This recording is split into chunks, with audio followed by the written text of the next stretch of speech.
It's a show about women as your leads, you know, Nicole, Sarah, Yu Ji-young, written by women, produced by women, shot by women, art directed by women. And the man, I was laughing, I was like, objectified. I'm the one who runs around naked and I'm the supporting character. I was like, oh my God, it's a great reversal. Filmmaker Magazine presents Back to One with Peter Rinaldi. Jack Huston is an actor. He sat down with me in New York City to talk about the work.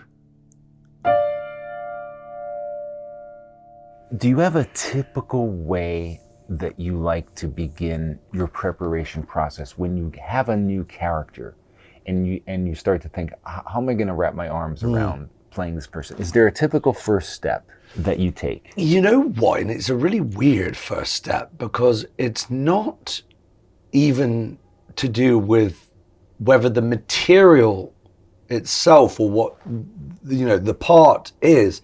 It's whether I can maybe hear their voice in my head. Such a strange way of saying it, because the voice, I find voice, you know, sometimes is the key to everything. If you can imagine the way the person speaks, their cadence, the height of their voice, the sort of, you know, whether someone's quite guarded, quite subtle, if it's soft, if it's loud, if it's very present, you know, the way someone, you know, talks is very much their personality. And if I feel like I can sort of hear them, or how I would hear them if I was that person, that's usually quite a big one for me. And sometimes, you know, it's a script or you know, that I might not completely get, or I think they're, you know, it's just about, yeah, I like the idea that their voice somehow, like that tells me I might be able to get there.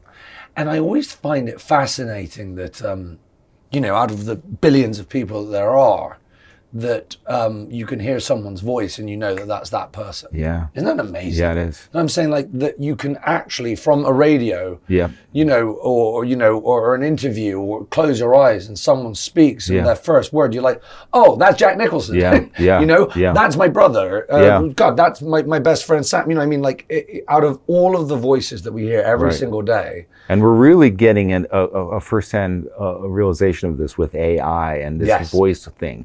Yeah. When we're like, ooh, that's kind of like me, but it's spooky, not. Man, it's not him, it? Right? Yeah, it really is. But like, you know, that we're now able to sort of, you know, it's, I guess it is that whole AI thing.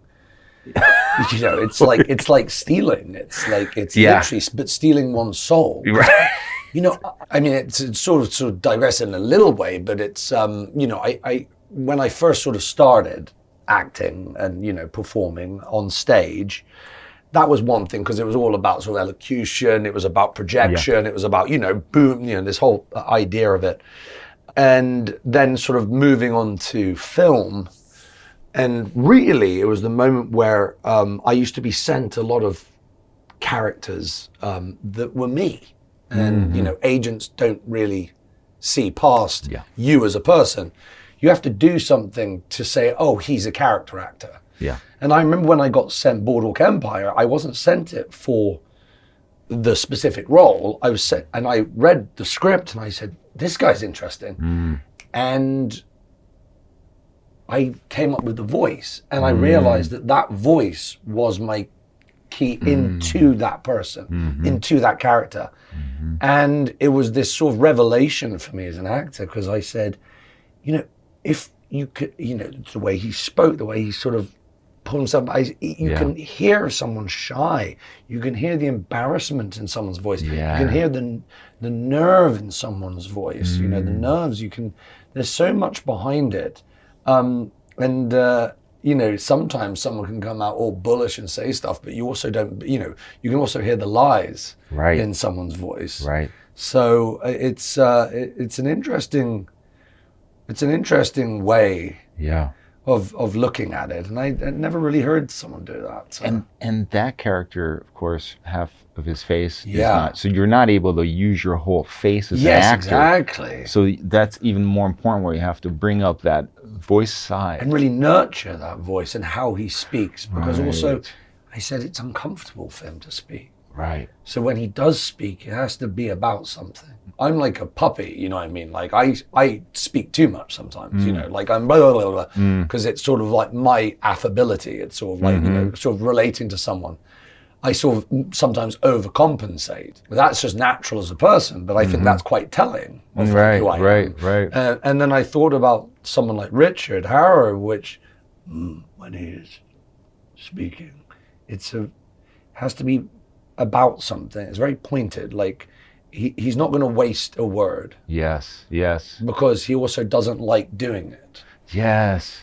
So It's also, it feels embarrassing for American actors to look at our friends across the pond who have their hand on the voice thing a little bit better. Right. Is it because the foundation is the stage, and the voice is so important there, right? As a foundation. Yes, no, it is. It is. Well, you know, because it's, you know what I always said, and it's also language, isn't it? You know, the voice, and it's how you sort of say something. It's like if you watch Shakespeare, and I did this with my kids. My daughter, she goes to a French school, but she was just doing, you know, the Scottish play Macbeth, and even when I was a kid and I was taking this, if something's performed badly or not with a handle or a grasp on the language, it's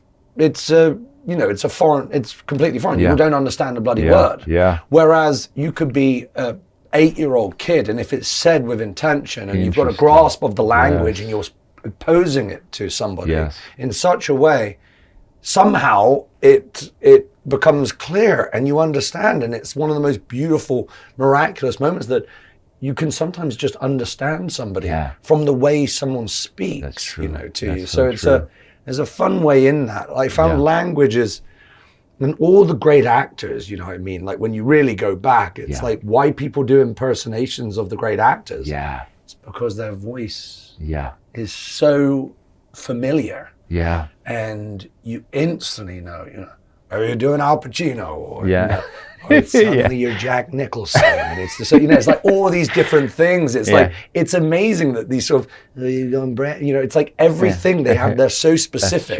That's true. It's so specific. It's really and it's true. all these sort of titans have very specific voices. Yes. I've spent nights lying in bed thinking to myself, do I have a unique voice? Because I'm like, oh my God, because That's is there, and obviously there's exceptions to the rule, but when you really do think about all of those, oh my you God, know, all of those people, you go, God, you like, it's just, you know, from everybody, you know, it's really like, you know, even those, you know, huge politicians. And then you think about it, like somehow you're like, everybody does their voice. You know what I mean? It's like, but this kind of stuff could really drive you crazy, right? If you're laying in bed, because you and you even said this, right? That you're a good-looking guy, so in the beginning, right, people are like, he's a leading man type guy, but you're like raising your hand saying, please,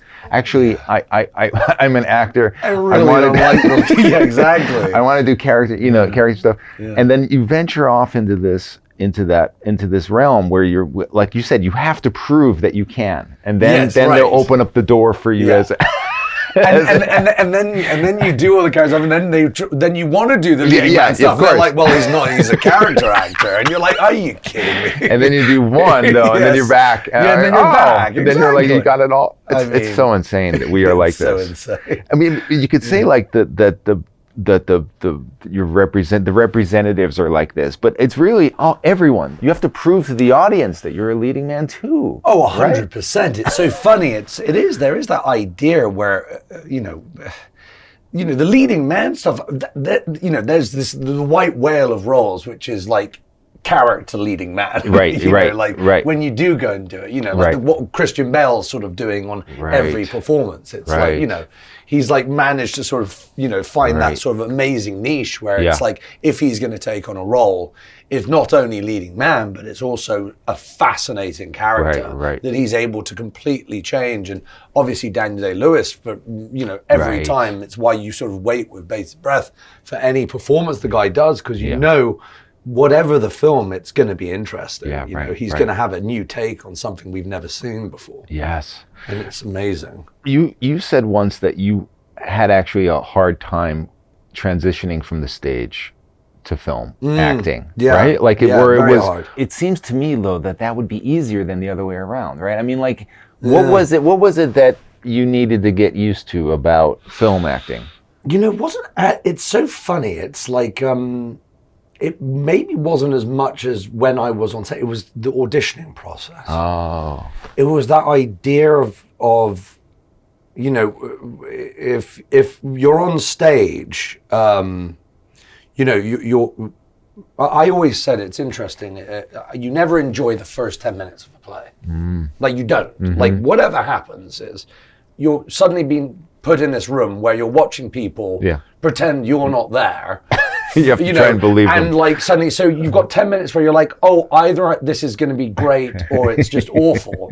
But if anybody says the first 10 minutes of a play is fantastic, they're wrong, because it's not that. Like we have to, you know, we have to suddenly go into the realm of fantasy. Right, right. Like we have to go with you on that. So that takes a very good actor. And sometimes, every now and again, some will come out and it's like, oh, I'm already with you, like in the first couple of minutes. But you know, that's a rare occurrence. So I say it's you've got in theatre 10 minutes to win your audience, you know, and then you either win them or you lose them. And then they're with you for the ride. Yeah. And they're going to go with you everything you do. And you know, the thing about film acting is it's all about the subtleties.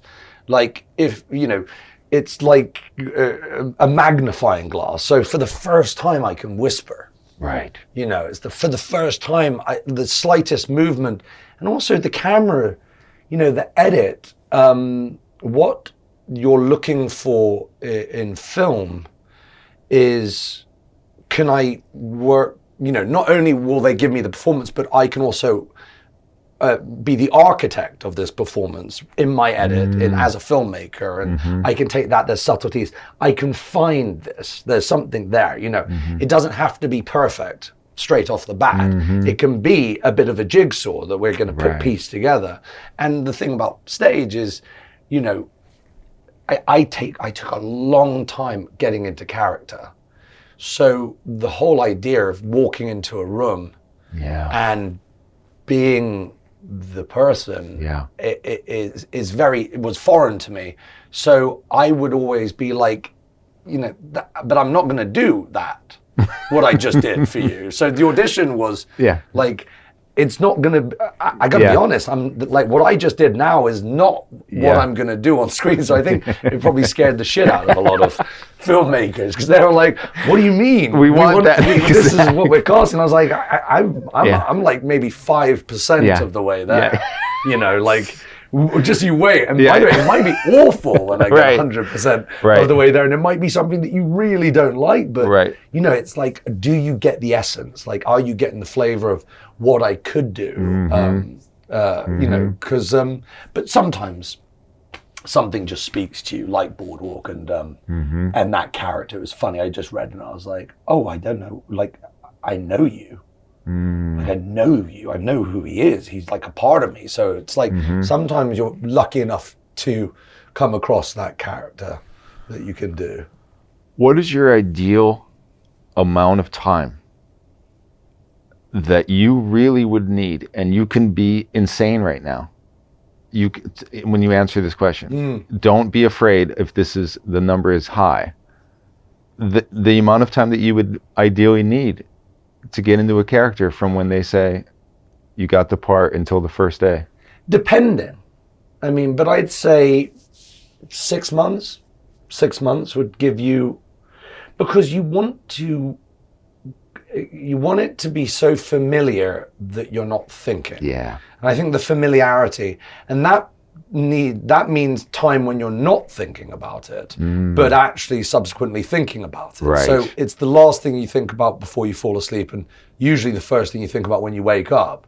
And you're just muttering and speaking to yourself and sort of playing around, and then you feel confident that you can improvise as that person, as that player. You know, if you can't answer questions and sort of be present as that character, then you're probably not ready. Right. You know, that's sort of the trick of it, is like, Yes. you shouldn't just be able to do what's written on the page and perform that. You should, and by the way, with utter respect to what's written on the page, because you should be able to be so familiar with that character that when you do come to the page, it's innate, it's part of you, and that's very good. And it's an interesting one. Some people, you know, when we talk about the method or their different methods of performing, I don't stay in character because I feel like I can slip into the character very happily.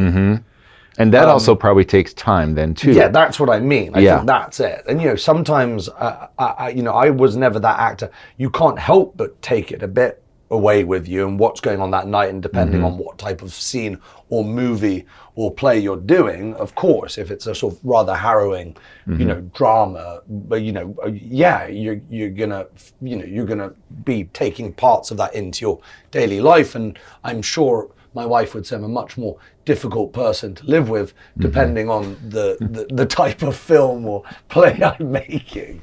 You know, Yeah. I always say I'd love to be an actor who just can like go and be themselves and just be like so confident that they're great, that they can play themselves over and over again. I'm like, that sounds like the best ever. Yeah. Because I just don't think I have the confidence that I'm interesting enough to make loads and loads of movies as myself. It's like can you do something? Yeah. Whereas a lot of my absolute favorite Right. actors Right. are, you know, certain comedians or Yeah. people who do dramas, Yeah. but it's because it's them and they're familiar to me and I love watching them. Yeah. Yeah. I just have never felt like I'm that guy. Yeah. So it's interesting. Yeah. You know? You feel like you're not enough. I'm not enough. Exactly. I'm totally not enough. I don't think, I'm like, even on my own, I'm like, God, I have to listen to this guy in my head. I'm like, geez. And this is what I think people don't understand, that you know, everyone's getting mad at the quote method way of doing it. You know, you see these headlines, you know, it was a terrible time to deal with blank while he was in his method. You know, it's like it's a horror for everyone else, and then but everyone seems to think like that's the height of it. Like they're doing it because they have a lack. No, like, right, and they're actually they would be the first to say it. I'm doing this because I don't know how else to do it. I don't know how to do it. If you gave me a better way and that worked, I would do it. I couldn't agree, and that's the thing. And I think it was really interesting. And I love actors. Like I love people. I love being part of, you know, just an ensemble. I love being part of a team. I love being part of, you know.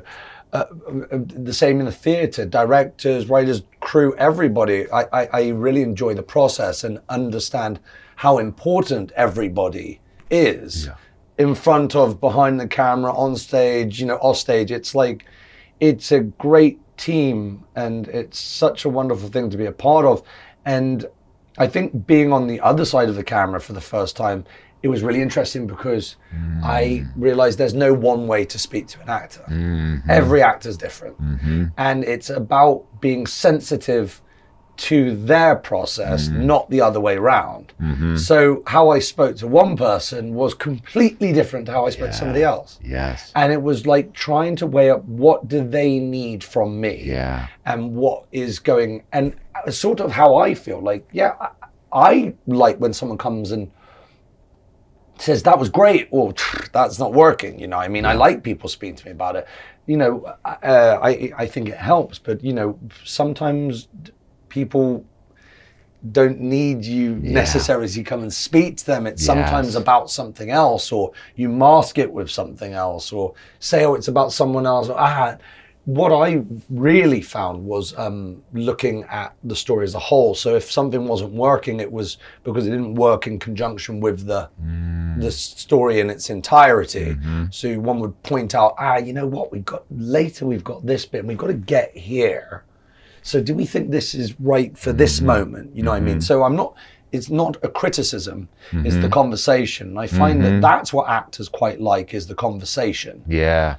And it gives them that opportunity. I remember my grandfather, was always known for not speaking to his actors. And the reason he didn't was he was like, well, I cast them for that reason, because I thought they were right for the role.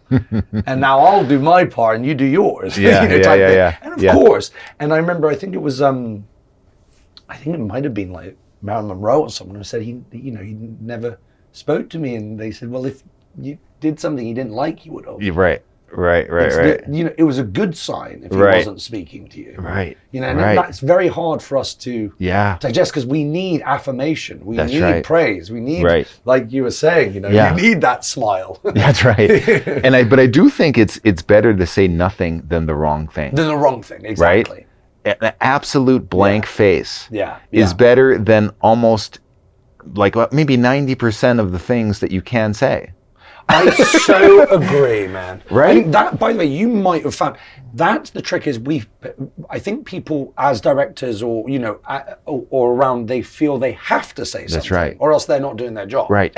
And that's the sort of point, isn't it? It's like, actually, repetition gets you there. That's so it. sometimes it's just, let's do another. I remember Michael Pitt saying the best sort of direction was from Martin Scorsese, in essence, was he was like, let's do another and do another, and he was doing it sort of like the same again, and he was like, anything, he was like, no, just do it again. And he was like, that was such a great piece of direction, because it's like sometimes just doing it again leads you to the performance, because it takes a second, but just repetition, you in your head work out those bits that, that's working, that's not really working. And it's quite nice sometimes for a director to sort of let you get there. And and we have an awful way that we think by someone saying something to us means we're doing something wrong. And therefore we get in our own head. Right. So, if someone's not saying anything to you, then just, you're not in your own head. You're just continuing in essence. Right. So. And I think that's also why maybe a director should also consider maybe being really even keeled, even when they really knock one out of the park. Right? Because if you're like, oh my God, then you expect it every time. And then they're like, he didn't really jump up that time. Right, I know. That's all you want. That's all you want, and you see it, so you feel it. So an even keel of it, bad or good, is actually probably because even when something's bad, but the director's almost the same as they were when you were amazing. Just makes you want to go back again. And right, it's so true. No, you really are so right. It's so, when I think about the great directors that I've been lucky enough to work with, they were so even. They were so sort of cool. Like they had almost the same. When they got it, it was the same reaction every sort of time. I wonder if they calculated that though, or they're just like that. That was conscious. It's like inside I'm crying or I'm screaming with joy. It's like, but they just look and say, yeah, good. Okay, let's go. Let's move on. Like, really? It's so true. Yeah. Did you work with, as an actor, every one of the actors that you put in the day of the fight, or did you have people you didn't know how they worked yet? Yeah, a lot of people who I didn't know how they worked. Some that I had, some that had been a long time. It was very much that moment of I really did take what my granddad said. It's 90% is casting. Yeah. You get the right person for the role. Yeah. And you just feel it. It's like the two people that I wrote for were Michael Pitt and Joe Pesci. And I was almost like if one of those guys said no, I couldn't make the film. And then everyone else, you know, from Ron Perlman I'd worked with before, John McGarr I'd worked with before, Steve Buscemi I'd worked with before, Angela Youssef I'd worked with before, Nicolette Robinson, who played the female I hadn't. She's amazing, right? And she sent me that was like an amazing story how that came about, because we were actually deep in negotiations with someone else and the dates weren't working out. And this is an Oscar nominated like actress who was just phenomenal. And I got a message through on Instagram that my assistant was like, you know, I didn't really look at this up, but he was like, I just got this the day I found out that the dates weren't going to work out with someone else. And I went back and looked at her, and she's just got a voice that's like an angel, amazing. And Joe, I hadn't worked with, but I, you know. That must have been like a dream. I mean, rolling the dice on Joe Pesci being in a movie is like I mean, seriously insane, right? Because he doesn't work a lot. And it's amazing because, you know, I you know, on a sort of bit of a side note, I was at a friend of mine's. The reason I wrote it for him was he was a musician, and he gives me his phone and some earphones, and I got to the house and he was like, listen to this. He was like, I'll give you $100 if you can tell me who's singing. I'll give you a hint. He's an Oscar-winning actor. And I listened to it, and 20 minutes in, it's one song after another. I'm like, this guy, he sounds like Jimmy Scott. He's got this certain pitch and this tone, and I mean, like masterful. I mean, just an incredible voice. Like you never heard. Finally, I was like, who the fuck is it? And he goes, it's Joe Pesci. And I was in the middle of like coming up with the story for the movie, and I was like, that's the dad. That's the dad. Because the voice, it's like something with the voice. It worked in that way for you too. Interesting. Yeah. So that was cool. That was great. And Joe's one of those people who, you know, if you got the thoroughbred, you know, you just let them run. You know, and Mike's like that. Pitt is unbelievable in this film because he was someone who we spent so much time talking about certain things before the film. Like he came and lived with me for 10 days before the film started. Like we were in the same apartment, like talking about our fathers and certain abusive moments in our life and what was going on, really getting just deep in there. That when it came to filming, I could just, you know, give him a little nudge on one thing, and you know, went and I let him run, and anytime it felt like it was going a little too far the other way, you'd say, you know, come back to the text if you find it, you know, come back there, it's a guide. And but there was such beauty in that performance because it was so real, it was so natural, it was just him, and it was why it was, you know, and he knew that I wrote it for him and I wouldn't make it about him. So it was a lovely, it was a utter trust back and forth between the two of us. That's amazing. Yeah. When do we get to see this movie? What's going on? Oh man, we had such a great run with it, and you know, we did such, you know, it's done so well and got, you know, the festivals and stuff like that. But it was just such a year of like, I was bringing out, and I was like, all of like my favorite and most revered filmmakers would bring out their movies. I was like, I'll wait until next year for this one. Like, you know, and I feel like maybe it's a small film, you know, it's, you know, it's black and white. We bring in little bits of color in certain areas of it. It's period. But it's a very intimate film, and, you know, tragic and beautiful in many ways, and just with exceptional performances. And it, you know, a film like this won't be made in the future if it doesn't get the support of an audience. So I want the film to come out in a time when I feel like the audience really can respond to it and go and see it. So I think we might have that this year, you know, like later this year. That might be a really good place for it. So, before the world ends, you mean? Yes, exactly. Before the world, just before the world ends. Before the fascist But you know, I mean, like, oh my God, I mean, the thought of it, and by the way, the films, it's an ode to the films, homage to the films that I loved. It's a heartbreaker. It is sentimental, but it is melancholic. It has all those moments. I wish people understood also that cinema, independent cinema, is a sacred beast. Yeah. That, it is going to be gone any second. That's right. If we don't nurture it. That's right. And new filmmakers and new voices and people who are willing to put themselves out there. You know what? What you can do is you can raise these films up. Yep. Because the big movies, the big directors, they don't need your help. They don't need the oxygen. They don't need your help. They don't need the oxygen. That's what I said. We need it. That's right. We desperately need it. Independent film needs it. New filmmakers need it. New voices need it, because you need to raise up just to get a film made. Good for fucking you, man. Yeah. Find all the good points and hammer it home, because all we need is people to go and watch our films. Yep.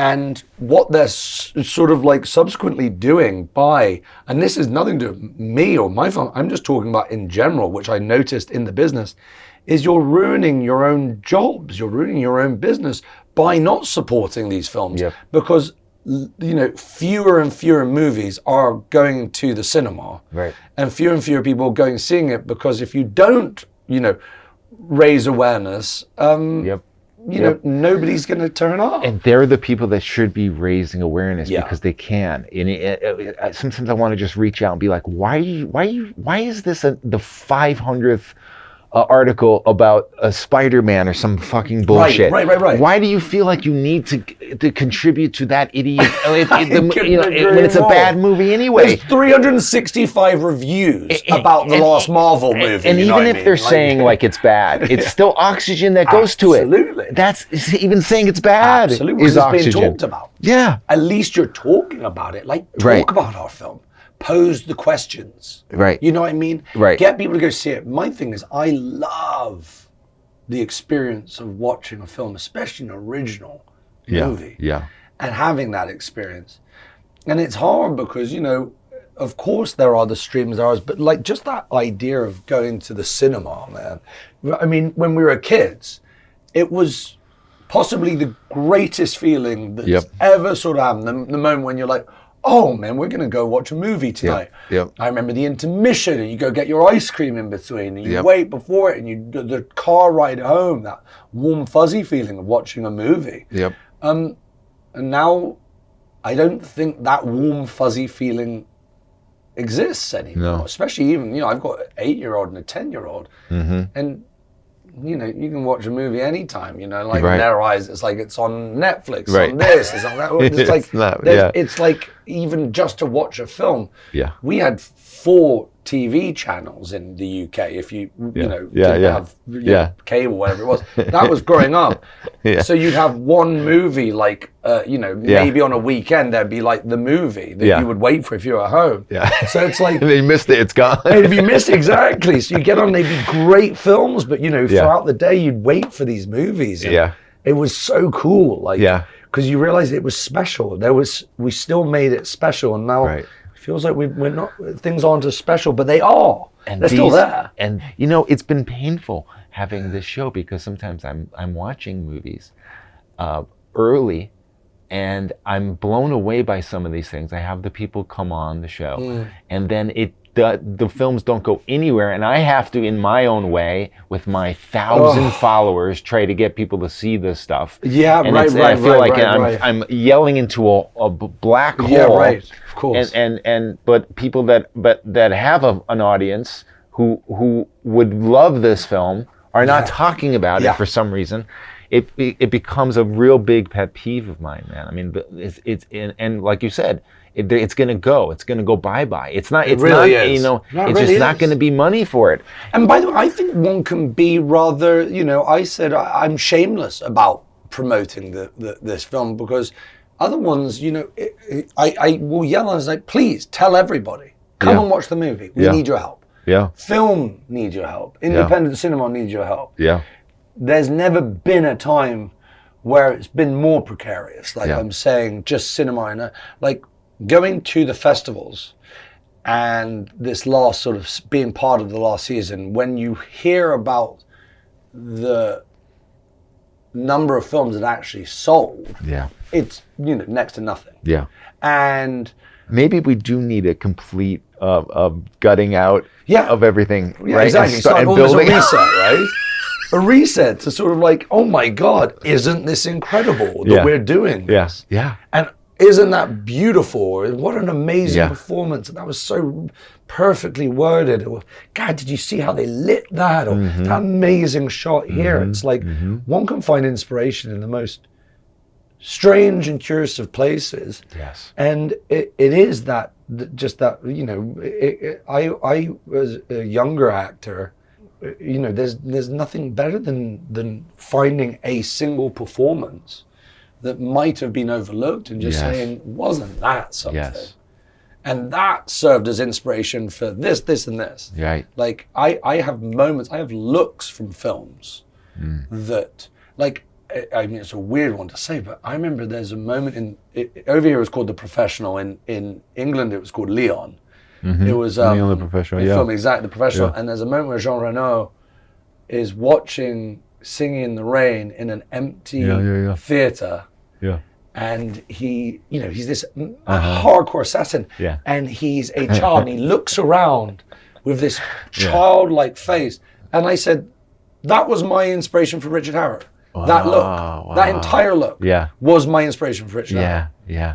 It was just that underneath this was this child, this wonder and everything. Yeah. And I was like, God, man, it just broke my heart. Yeah. It's so funny, the slightest thing. The slightest thing, yeah. And then it could inspire you because there is a world in that look. There is a because it's a feeling. Yeah. It's a feeling that you're that was elicited to you and you're trying to elicit to others. Yes, it made me, it is a feeling. Yeah. It did something to me. Yeah. It changed me. And Yeah.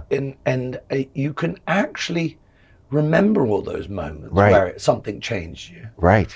We got to talk about expats. Yes. Okay. This I did not expect to watch 5 episodes in a row because this is man. not.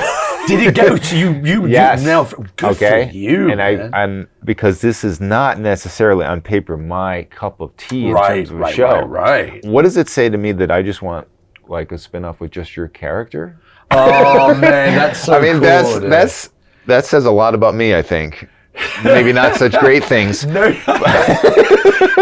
but David's us, man. He's Right, like me. He's there's part of everybody. something- You know him. Exactly. You know him. Like, you know that guy. He's alive. Like, Yeah. did you have time? Like, I don't feel like I'm sitting here with David, which is weird. Yeah. You know? Yeah, So that's yeah. a compliment to you, man. Oh, I don't thank know you, what I don't man. know what Thank you were you. doing there, but how long did you have with him? What kind of collaboration process was this? Because this is a unique Yeah. situation where you have one director, Yeah. writer-director for a series. Yeah. She's directing every episode, right? Yeah. And doing this like it's basically like a 8-hour Yeah, film. it's like a film. Yeah. Yeah. So Lulu Wong, funnily enough, very early when I was doing Bulwark, I remember Michael Shannon saying to me, I go, what advice have you got for me? He goes, read everything. They're not going to read everything. Yeah. It's up to you. Just read it all. And, you know, the reason he said that was Jeff Nichols, when he was like, I think graduated from NYU, sent him Shotgun Stories. And he said, I wrote this for you. Would you make the movie? And guess what? Michael Shannon goes and makes Shotgun Stories. And that director turns into Jeff Nichols. Yep. I think very soon after that, I got a letter from Lulu Wong, who was like her first feature. She said, I wrote this for you. I would love it if you were a part of it. She might have sent this letter to many people, but I read it and I said, this is great. Let's make the movie. So we went and made the first movie together. So I already know. And from the first day on set, I was like, she's on another playing field. That's where talent is everything. It just exudes from every pore of that woman's voice. She's that fucking talented. And I loved everything. She poses so many questions, a great sense of humor. So when I got a phone call about expats, and I'd heard of the book, I hadn't read it. And she goes, well, Nicole Kidman came to her with the book and said that she would do it. And she, you know, was really given carte blanche to take the book off the page and really create something.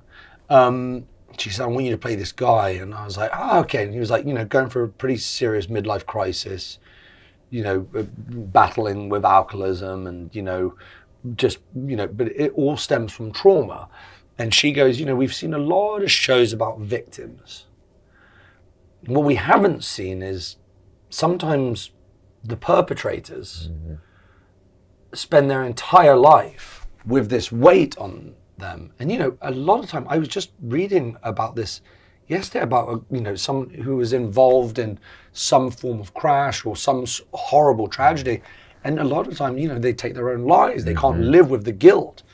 And she was like, I want to just make something that's from all perspectives, from the victims, from the perpetrators, the upstairs, downstairs, you know, the migrant workers, the people who are around these people, like those on the ether, on the outside.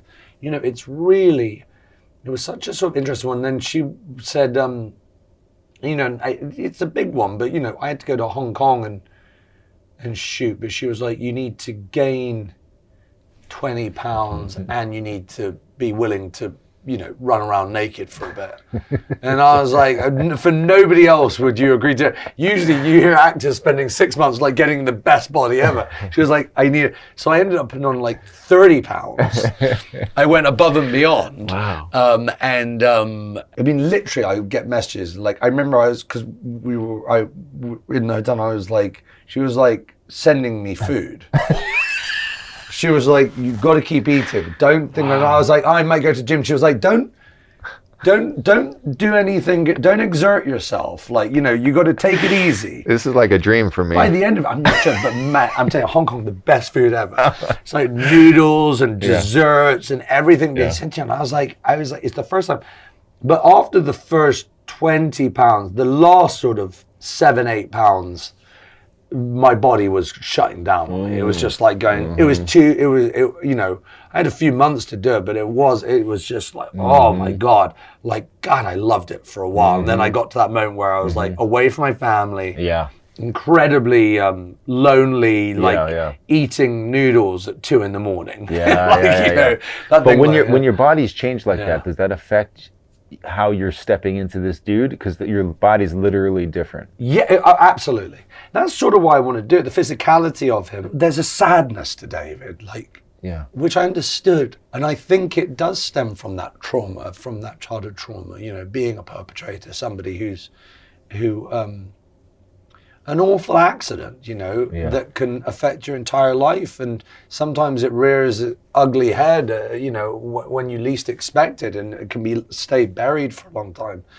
But, you know, I found David, the character, beautiful and tragic. I also knew him. Like, I have, like, buddies. I remember I went to school in England, and there was a lot of, you know, those expats, guys whose families, they grew up in Hong Kong, and who later went to Hong Kong, or, you know, in the sort of finance world and that banking, like, and when I was out there, I saw a lot of Davids going about their sort of world, their business, but just, there was something just missing from their life, and they didn't know what it was. There was a sort of innate sadness to them. But there's also a lot of humor in the absurdity that Lulu brings in. She's brilliant about that. She loves the absurdity of human, and she wants you to laugh. Like, there are things which are funny because if you didn't laugh, you cry. Is like the way of saying it. I found her. She's so wonderful to work with. Lulu, and you can really get to it, and you know, it's something getting into that character. You know, it's an interesting time to live, and it was just after the pandemic, so everybody was having a bit of a, you know, it was the first time we were really socializing or sort of interacting. So it was a great time to make it, and I watched it, and I'm very careful about what I really don't really like watching things that I'm in, but this I found incredibly addictive. And it's a film, I mean, it's a show that's like a film, like you said. It's like amazing, very cinematic, about women as your leads, you know, Nicole, Sarah, Yu Jiyoung, your 3 female leads, and written by women, produced by women, shot by women, art directed by women. It's the first time where, and the man, I was laughing, I was like, objectified. I'm the one who runs around naked, and I'm the supporting character. I was like, oh my God, it's a great reversal. It's like, you know what? It's like, rather than all those leering men back in the day, and, you know, the woman who would have to do something like this. The difference here, though, is that back in the day, the one female role written by men sucked ass. Yes, this right. is an amazing role. Oh, yeah, yeah, right? yeah. And yeah. full, and you could sink your teeth into this. Yeah, yeah. We're in And a good Janice time. Y.K. Lee, who wrote the novel, you know, a great springboard into this, you know. Right. And was really open and pushing Lulu and our other Alice Bell, wonderful writers who come in to take it off the page and expand upon. You know, she said the book's already been written. What's new? Come on. She loved that. Interesting. But Lulu was always like, we always would go back to the book because there were just these moments. She's like, we have to have this. We have to have this. So it's you know, good material, man. As always. Well, I'm sitting here right now. I haven't finished the series, and I'm just anxious to finish it. So that's a good sign because I'm a snobby asshole. Oh, that's wonderful. You know, if a snobby asshole is Yes, like, he's I gotta get home and finish this thing. So that's really good. Oh, I'm so happy, and it's one of those ones that to keep watching because you know she made episode 5 as a standalone. Yes, like which is so cool. It's an hour and a half. It's almost like a movie. It's the one that's playing, you know. So it's and that's very much the upstairs downstairs. It's from the you know from through the eyes of you know these workers who are around and these families and you know it's not everything's as it seems. Right. As it appears, you know, there are layers to everything and everybody. Right. And there's so much forgotten or discarded, and you know, she's beautiful in that way, Lulu. She really does see that. That's amazing. Yeah. Jack Huston, you got to come back on the show. Oh, dude. Okay? I'd love to. The door's always open. Oh, you're the best, man. This is so nice. Just having a chat, man. I love that. That's the way I like it. I love it, man. Back to One is a production of Filmmaker Magazine, which is a publication of The Gotham, formerly IFP. Listen to back episodes of this podcast at filmmakermagazine.com or wherever you get your podcasts.